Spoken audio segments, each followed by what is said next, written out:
12. The trees on the upper side of Laverne Terrace had fresh green leaves after the rain.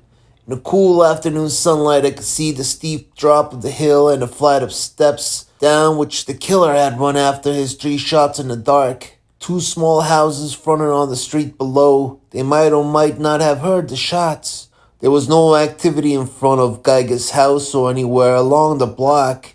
The box hedge looked green and peaceful, and the shingles on the roof were still damp. I drove past slowly, gnawing at an idea. Adam looked in the garage the night before. Once Geiger's body slipped away, I hadn't really wanted to find it. It would force my hand. But dragging him to the garage, to his own car, and driving that off into one of the 100-odd lonely canyons around Los Angeles would be a good way to dispose of him for days or even on weeks. That supposed 2 things, a key to his car and 2 in a party.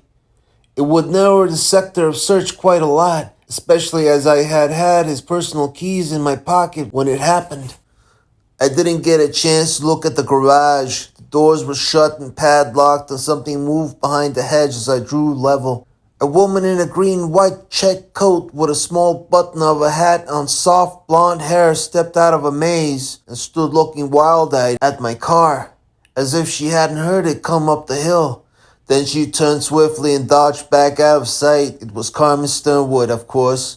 I went on up the street and parked and walked back. In the daylight, it seemed an exposed and dangerous thing to do. I went in through the hedge. She stood there straight and silent against the locked front door. One hand went slowly up to her teeth, and her teeth bit at her funny thumb. There were purple smears under her eyes, and her face was gnawed white by nerves. She half smiled at me. She said, "Hello?" In a thin, brittle voice. What? That tailed off and she went back to the thumb. "Remember me?" I said. "Doghouse Riley, the man that grew too tall, remember?" She nodded and a quick, jerky smile played across her face. "Let's go in," I said. "I've got a key. Swell, huh?" What? I pushed her to one side and put the key in the door and opened it and pushed her in through it. I shut the door again and stood there sniffing. The place was horrible by daylight. The Chinese junk on the walls, the rug, the fussy lamps, the teakwood stuff, the sticky riot of colors, the totem pole, the flagon of ether and latinum. All this in the daylight had a stealthy nastiness like a fag party. The girl and I stood looking at each other. She tried to keep a cute little smile on her face, but her face was too tired to be bothered. It kept going blank on her. The smile would wash off like water off sand, and her pale skin had a harsh, granular texture under the stunned and stupid blankness of her eyes. A whitish tongue licked at the corners of her mouth. A pretty, spoiled, and not very bright little girl who had gone very, very wrong. Nobody was doing anything about it. The hell with the rich. They made me sick. I rolled a cigarette in my fingers and pushed some books out of the way and sat down on the end of the black desk. I lit my cigarette, puffed a plume of smoke, and watched the thumb and tooth act for a while in silence. Carmen stood in front of me like a bad girl in the principal's office. "What are you doing here?" I asked her finally. She picked at the cloth of her coat and didn't answer. "How much do you remember of last night?" She answered that, with a foxy glitter rising at the back of her eyes. "Remember what? I was sick last night. I was home." Her voice was a cautious, throaty sound that just reached my ears. "Like hell you were." Her eyes flicked up and down very swiftly. "Before you went home?" I said. "Before I took you home, here in that chair." I pointed to it. "On that orange shawl. You remember all right." A slow flush crept up her throat. That was something. She could blush. A glint of white showed under the clogged gray irises. She chewed hard on her thumb. "You were the one?" she breathed. "Me? How much of it stays with you?" She said vaguely. "Are you the police?" "No. I'm a friend of your father's." "You're not the police?" "No." She let out a thin sigh. What do you want?" "Who killed him?" The shoulders jerked, but nothing more moved in her face. "Who else knows?" "About Geiger? I don't know, not the police, or they'd be camping here. Maybe Joe Brody." It was a stab in the dark, but it got a yelp out of her. "Joe Brody? Him?" Then we were both silent. I dragged at my cigarette and she ate at her thumb. Don't get clever, for God's sake, I urged her. This is a spot for a little old-fashioned simplicity. Did Brody kill him? Kill who? Oh, Christ, I said. She looked hurt. Her chin came down an inch. Yes, she said solemnly. Joe did it. Why? I don't know. She shook her head, persuading herself that she didn't know. See much of him lately? Her hands went down and made small white knots. Just once or twice. I hate him. Then you know where he lives. Yes. And you don't like him anymore. I hate him. Then you like him for the spot.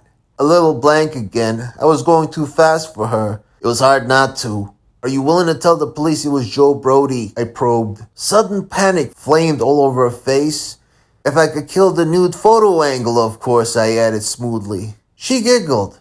That gave me a nasty feeling. If she had screeched or wept or even nosedived to the floor in a dead faint, that would have been all right. She just giggled. It was suddenly a lot of fun. She had had her photo taken as Iris, and somebody had swiped it and somebody had bumped Geiger off in front of her, and she was drunker than a Legion convention, and it was suddenly a lot of nice clean fun.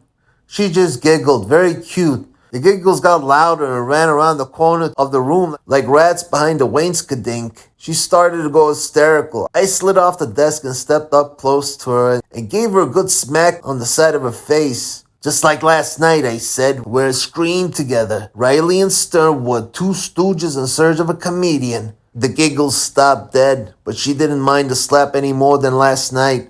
Probably all her boyfriends got around to slapping her sooner or later. I could understand why they might. I sat down on the end of the black desk again. Your name isn't Riley, she said seriously. It's Philip Marlowe. You're a private detective, Viv told me. She showed me your card. She smoothed the cheek I had slapped. She smiled at me as if I was nice to be with. Well, you do remember, I said. And you came back to look for that photo and you couldn't get into the house, didn't you? Her chin ducked down and up. She worked a smile. I was having the eye put on me. I was being brought into camp. I was going to yell yippee in a minute and ask her to go to Yuma. The photo's gone, I said. I looked last night before I took you home. Probably Brody took you with him. You're not kidding me about Brody. She shook her head earnestly. It's a pushover, I said. You don't have to give it another thought. Don't tell a soul you were here last night or today. Not even Vivian. Just forget you were here. Leave it to Riley. Your name isn't, she began, and then stopped and shook her head vigorously in agreement with what I had said or with what she had just thought of. Her eyes became narrow and almost blackness, and as shallow as enamel on a cafeteria tray. She had had an idea. I have to go home now, she said, as if we had been having a cup of tea. Sure, I didn't move. She gave me another cute glance and went on towards the front door. She had her hand on the knob when we both heard a car coming. She looked at me with questions in her eyes. I shrugged. The car stopped right in front of the house. Terror twisted her face. There were steps and the bell rang. Carmen stared back at me over her shoulder. Her hand clutched the doorknob, almost drooling with fear. The bell kept on ringing. Then the ringing stopped. The key tickled at the door and Carmen jumped away from it and stood frozen. The door swung open. A man stepped through it briskly and stopped dead, staring at us quietly with complete composure.